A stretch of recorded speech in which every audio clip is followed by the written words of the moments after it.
Let's see how we record some typical transactions in a double column cash book. Okay, let's say first is balance brought down. Cash 5,000, bank 10,000. So you will write to balance brought down 5,000, 10,000. Right? Second, for cash we saw some of the transactions in a simple cash book, right? I'll focus more on the bank transactions here.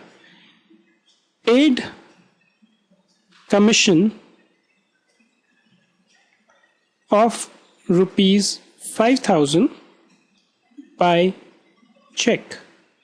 So when you make a payment of a commission, you debit the creditor's account and credit the bank account because the balance of the bank goes down. And the payments are recorded on the payment side. So you will write by, let's say the creditor is X. Okay, since this payment has been made by check, so we will put it in the bank column. If the same payment was made by cash, you would have put it here. Right? Third, let's say received check of rupees 5,000 from A and 2,000 from B. In B you are given that not put in bank. So you've got two checks, one of 5,000 from A and the other one of 2,000 from B. Okay, so basically for the one you received in A, you've put it into the bank. The moment you put it into the bank, the balance of bank will go up. So it's a receipt.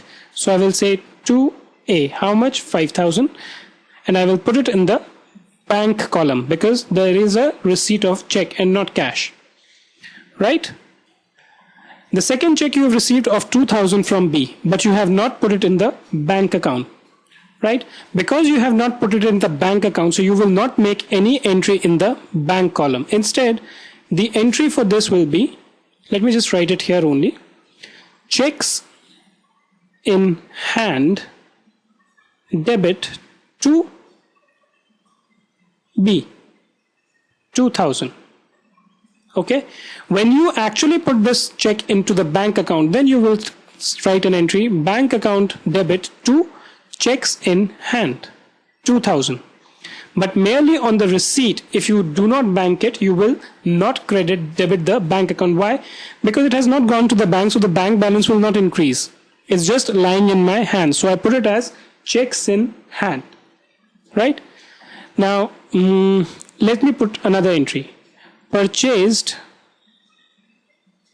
goods on credit for rupees 100 from P, okay, on 1/4/2012 and paid check on 31/3/2013.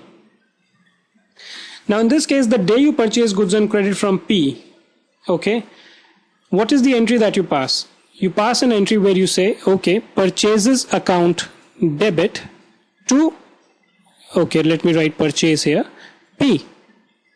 Is a bank account involved over here? No. So why should I put an entry into the cash book? So on day one, there will be no entry in the cash book. But when I make the payment and paid check on 31/3/2013, the day I make the payment, I will debit P and I will credit bank. How much is the amount? 100. Right? So the entry will be done on 31/3/2013. Right? Now I told you about a contra entry, but let me just put that also. 5. Withdraw cash of rupees 100 from bank. Right? For this, what will I do? I will receive cash. Cash balance increases. So I will say to bank. How much? 100. I have received cash, so I have put it into the cash column. And here I will receive by cash. in the bank column 100. Now one of the interesting things that you need to note here is that these entries are not posted in entry ledger. So in the ledger folio you write C, which basically means that this entry is contra. Both the debit and the credit impact are given here only. So there's no further posting which is required. Right?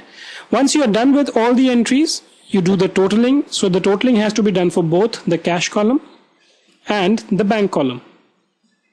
Right? 5,100, 17,000.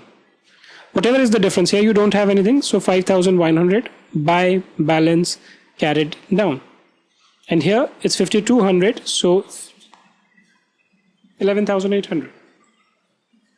Please note that normally both these balances will be credit unless in case of bank there is a bank overdraft.